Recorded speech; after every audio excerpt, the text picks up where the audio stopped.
Welcome to this explainer. I am absolutely thrilled you're here. We aren't just going to stare at equations today. No way. Think of me as the architect of these systems, and I'm going to guide you through the foundational, almost physical laws that govern graph neural networks. If you really want to understand how information flows, bends, and sometimes completely breaks in your models, you need to understand the blueprint. Our blueprint today is deliberate and measured. We'll be covering 1. The blueprint of topology. 2. The spiderweb of tension. 3. The graph Fourier basis. 4. The computational nightmare. And finally, 5. The PyTorch geometric bridge. Let's dive right in. Section 1. The blueprint of topology, the mathematical DNA of GNNs. We're starting our structural analysis with the absolute core of every GNN in existence, the Graph Laplacian. You know, this formula really bridges two worlds. In continuous space, like in standard calculus, the second derivative measures bumpiness. A flat line is zero, a sharply oscillating wave is massive. Well, the Graph Laplacian, L equals D minus A, is the exact mathematical equivalent of that, but it's built specifically for irregular, non-Euclidean data, like molecules or social networks, where a standard x-axis literally does not exist. It mathematically encodes the topology to measure just how different any node is from its immediate neighbors. Section 2. The spiderweb of tension manifesting the equation physically. To really grasp this foundational equation, we got to stop looking at it as a matrix of numbers and lift it off the page. Imagine our graph is a physical spiderweb. Think about what happens when you pinch one single node and pull it upward. The Laplacian acts exactly like a tension meter attached to every node. As that node gets pulled higher than its neighbors, the connecting edges literally shift from a calm, low-tension blue straight into a burning, high-tension red. That is exactly what the Laplacian measures, the physical stress or bumpiness created by that difference. And what's amazing is that visual attention translates perfectly back to the math. L equals D minus A computes something incredibly intuitive for every single node in our architectural structure. It's basically saying, take the value of the node itself, multiply it by its number of neighbors, and then subtract the sum of its neighbors' values. It completely isolates how much you stand out from your local crowd. Consider the extremes for a second. If you have a smooth signal where adjacent nodes have very similar values, like 1 and 1.1, the web just hangs flat. The Laplacian output is close to 0 and the tension is super low.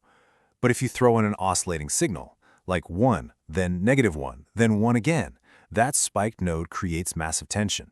The Laplacian output explodes, meaning that node is maximally different from its environment. Section 3. The graph Fourier basis, the resonance of the structure. So what happens when you finally let go of that highly tensioned node? The web vibrates. And that leads us to a fundamental problem in graph machine learning. We simply cannot run classical Fourier transforms on irregular graphs. Molecules don't have a regular grid or an XY axis, so we need a brand new set of fundamental notes. To find them, we calculate the eigenvectors of our graph Laplacian. These eigenvectors literally become our new natural vibration modes. Okay, this is conceptually the hardest part of our blueprint, so stick with me. Think of a graph eigenvector as a wave that has been absolutely forced to follow the graph's path. We start with a standard classical sine wave.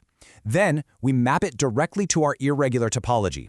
Finally, we literally wrap that sine wave onto the graph's nodes.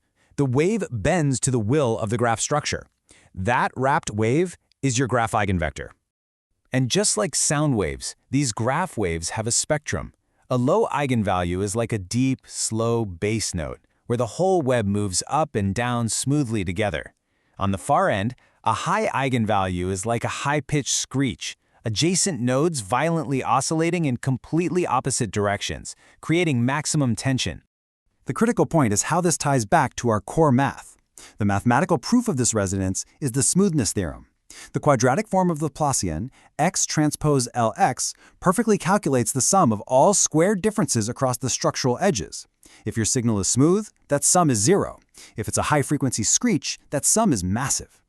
Section 4. The computational nightmare, the engineering reality check. Mathematically, this is all incredibly beautiful.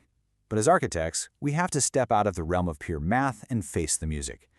Calculating the exact spectral eigendecomposition for a graph with a mere 100,000 nodes is an absolute computational nightmare. It requires an impossible O of n cubed time complexity. Oh, And storing that dense Fourier basis matrix, that consumes roughly 40 gigabytes of memory, just for 100K nodes. Because of this, the deep learning community basically had to completely abandon exact spectral GNNs. There are catastrophic failure points. You hit out-of-memory errors instantly. And worse, there's a fatal static assumption. If you add just one single new edge to your graph, the entire global structure changes. You'd have to recalculate all the eigenvectors from scratch.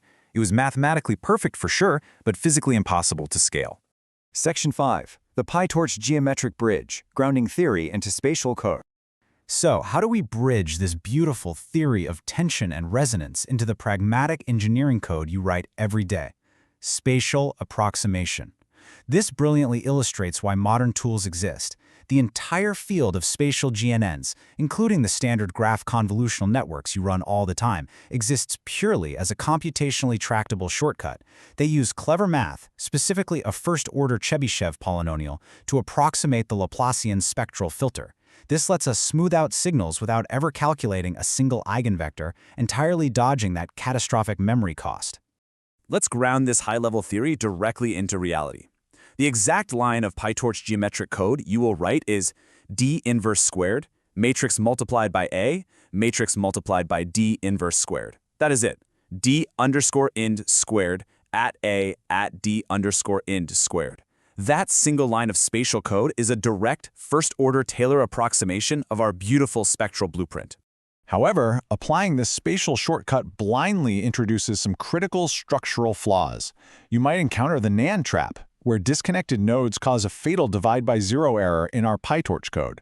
Or worse, the over-smoothing death spiral. Since the Laplacian acts as a low-pass filter, if you stack too many layers, you filter out all the high-frequency screeches until every single node representation converges to the exact same identical vector. Understanding these failures leaves modern researchers and architects asking a really critical question. How can we selectively filter high and low frequencies, preserving the unique signals we actually want, without going back to that O of n-cubed computational nightmare? Right now, modern architectures are answering this on the frontier with generalized Laplacians and graph wavelets. Instead of computing global eigenvectors, they use localized math to adaptively learn specific frequency filters on the fly. They bypass the dense matrices entirely, allowing models to act as high-pass or bandpass filters even on really complex graphs. As we wrap up this blueprint, I want you to lock in this final mental model. Whenever you build a GNN, remember the tension meter on the spiderweb. The Graph Laplacian is an inescapable physical law attached to every single node of your structure, constantly measuring the difference, the bumpiness, and the stress between a node and its neighbors. So I leave you with this final thought to ponder as you write your next line of graph code. If the spatial approximations you use every day act as unavoidable low-pass filters that smooth out the web, what critical, high-frequency signals, what vital points of tension and difference are you blindly erasing in your own data? Thanks for exploring this blueprint with me today.